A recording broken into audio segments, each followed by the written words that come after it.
नमस्कार दोस्तों, मैं हूँ कृति सिंह और आप देख रहे हैं मेरा YouTube channel law easy notes. Law को समझना हो गया है इजी। दोस्तों, आज के टॉपिक को आसान भाषा में समझने के लिए वीडियो को एंड तक देखें। तो चलिए स्टार्ट करते हैं। दोस्तों, आज हम बात करेंगे अपराध की। अपराध किसे कहते हैं, इसके आवश्यक तत्व क्या होते हैं और यह कितने चरणों में पूरा होता है। दोस्तों, अपराध को भारतीय दंड संहिता की धारा 40 में परिभाषित किया गया है, जिसके अनुसार अपराध की भिन्न भिन्न परिभाषाएं दी गई हैं। लेकिन दोस्तों, हम आपको अपराध की एक सामान्य परिभाषा बताएंगे।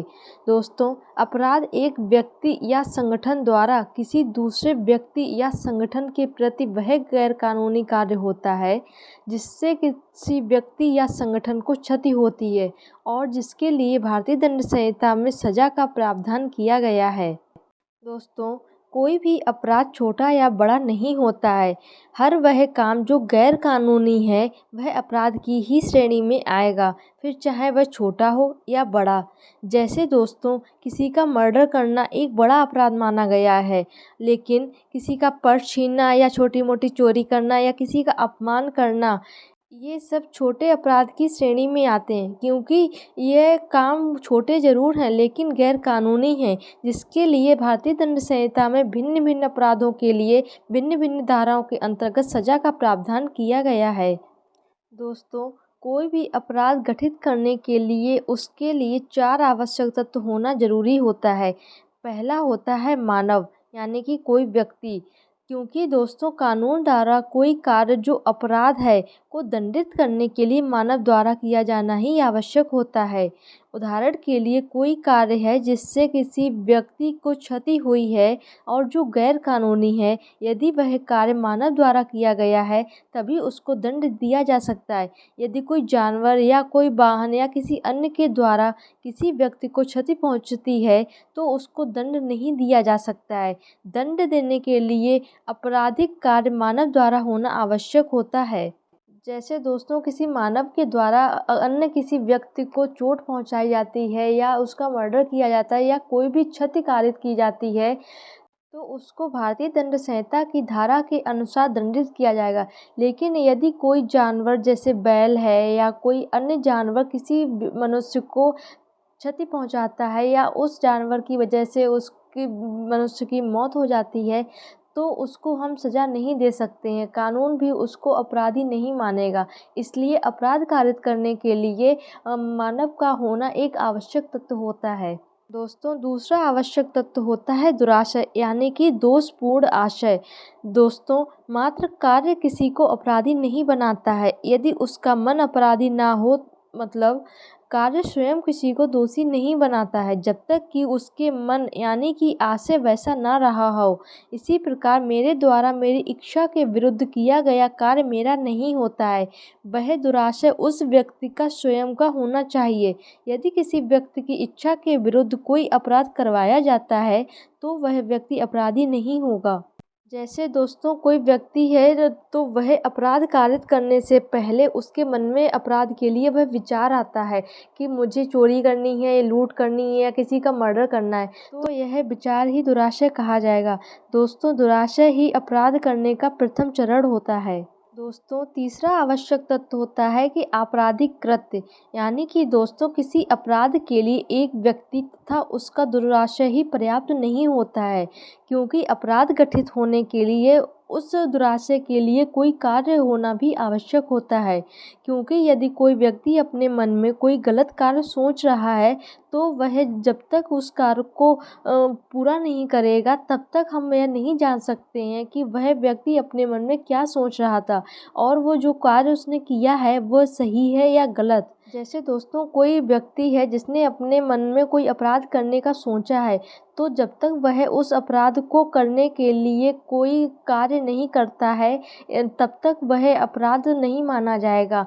इसलिए अपराध के लिए कोई आपराधिक कृत्य यानी कि कोई आपराधिक कार्य का होना भी आवश्यक होता है। दोस्तों चौथा आवश्यक तत्व होता है मानव को क्षति, यानी कि क्षति किसी दूसरे व्यक्ति के शरीर या संपूर्ण समाज को अवैध रूप से पहुंचाई गई होनी चाहिए। दोस्तों जब हम कोई अपराध के बारे में सोचते हैं और उस कार्य को करते हैं, तो यदि उस कार्य से किसी मानव को क्षति होती है तो वह संपूर्ण अपराध माना जाता है। इसीलिए उस कार्य के द्वारा मानव को या समाज को क्षति होना भी एक आवश्यक तत्व माना गया है। उदाहरण के लिए दोस्तों, एक व्यक्ति जो अपने मन में कोई गलत कार्य करने के बारे में सोचता है और फिर वह उस कार्य को करने का प्रयास करता है या उस कार्य को पूर्ण करता है जिससे किसी व्यक्ति या समाज को क्षति होती है, तो वह दोषपूर्ण कार्य अपराध कहा जाएगा। दोस्तों कोई व्यक्ति जो किसी अपराध के बारे में सोचता है और उस पर कोई कार्य नहीं करता है, तो मात्र सोचने से वह अपराध नहीं कहा जाएगा।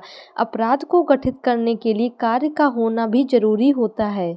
दोस्तों अपराध 4 चरण में पूरा किया जाता है। नंबर 1 होता है दुराशय, दूसरा होता है तैयारी और तीसरा होता है प्रयास। जब यह तीनों चरण पूरे हो जाते हैं तब अपराध गठित हो जाता है। दोस्तों अब हम बात करेंगे पहले चरण की। दोस्तों पहला चरण होता है आशय। यह क्राइम की पहली अवस्था होती है, क्योंकि कोई भी कार्य या क्राइम बिना आशय के कारित नहीं किया जा सकता है। प्रत्येक कार्य के पीछे व्यक्ति के मन में कुछ ना कुछ भावनाएं अवश्य छुपी होती हैं। इसी को आशय कहते हैं। जब यह आशय दोषपूर्ण होता है तो वह दुराशय कहा जाता है। दोस्तों आशय एक मानसिक अवस्था होती है। जब तक यह किसी व्यक्ति के मन में रहती है तब तक वह दंडनीय नहीं होती है। दोस्तों इस आशय की परिभाषा आईपीसी की धारा 34 में दी गई है। दोस्तों अपराध का दूसरा चरण होता है तैयारी। इसका मतलब होता है कि कोई व्यक्ति यदि अपराध करने के बारे में सोच रहा है तो उसके बाद वह उस अपराध को करने की तैयारी भी करेगा। जैसे कोई व्यक्ति किसी का मर्डर करने जा रहा है तो वह उसके लिए उस पर्याप्त सामग्री की भी तैयारी करेगा कि उसको मर्डर कैसे और किस प्रकार करना है। दोस्तों अपराध की मात्र तैयारी दंडनीय नहीं होती है, क्योंकि कोई व्यक्ति यदि तैयारी कर ली है और उसके बाद वह अपराध नहीं कर रहा है तो वह दंडनीय नहीं माना जाएगा और ना ही उसको अपराधी माना जाएगा। दोस्तों तीसरा चरण होता है प्रयास। प्रयास क्राइम की तीसरी महत्वपूर्ण अवस्था होती है और इसे दंडनीय अपराध माना जाता है। दोस्तों किसी अपराध की योजना की तैयारी के बाद किसी अपराध को अंजाम देने के लिए प्रयास एक महत्वपूर्ण चरण होता है। कानून के अनुसार कोई व्यक्ति अपराध करने के प्रयास का दोषी है यदि वह कोई ऐसा कार्य करता है जो अपराध करने की तैयारी से कहीं अधिक होता है।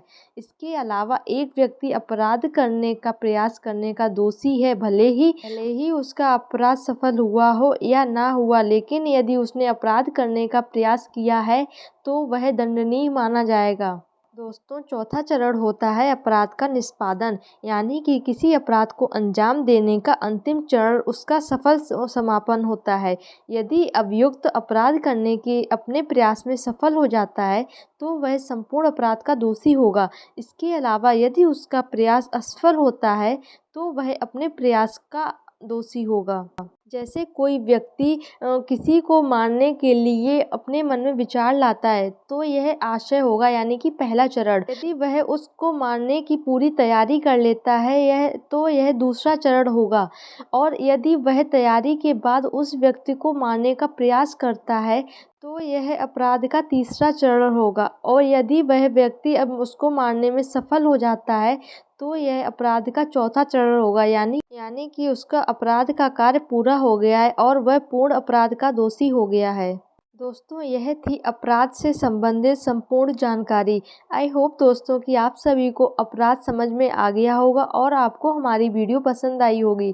ऐसी ही वीडियो को देखने के लिए और लॉ को आसान भाषा में समझने के लिए आप हमारे YouTube channel law easy notes को सब्सक्राइब करें और कमेंट में बताएं कि आपको हमारी वीडियो कैसी लगी और लाइक करना शेयर करना ना भूलें। धन्यवाद।